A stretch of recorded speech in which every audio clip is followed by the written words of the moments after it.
Beginilah suasana pelaksanaan sholat tarawih di Masjid Jamik An-Nur Kota Sekayu.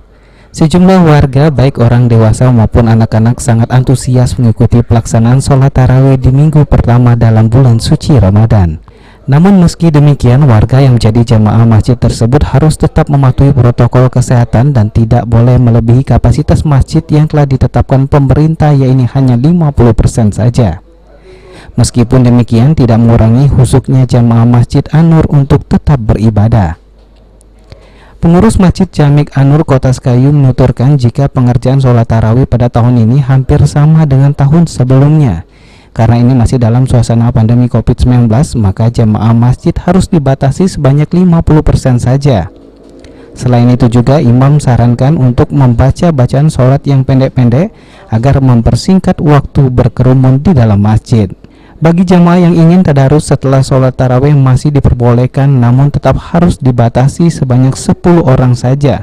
Sisanya dipersilakan tadarus di rumah masing-masing.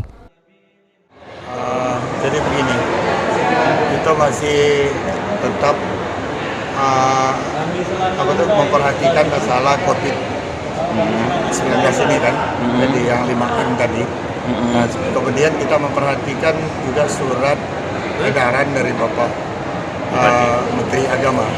Saya lupa nomornya, tanggalnya saya lupa. Tapi yang intinya bahwa boleh dilaksanakan tarawih, juga Idul Fitri dan lain sebagainya, tapi dengan catatan kapasitasnya itu 50%. Oh, itu makanya masjid hari ini tidak penuh, Pak, ya? Ya, jadi kami mengelola 50% itu kami dengan jarak ini tadi. Oh. Nah, jadi seharusnya 2 orang, sekarang ini 1 orang. Jadi begitu, saya kira 50% jumlah totalnya kan begitu. Ruzi Iskandar, PAL TV.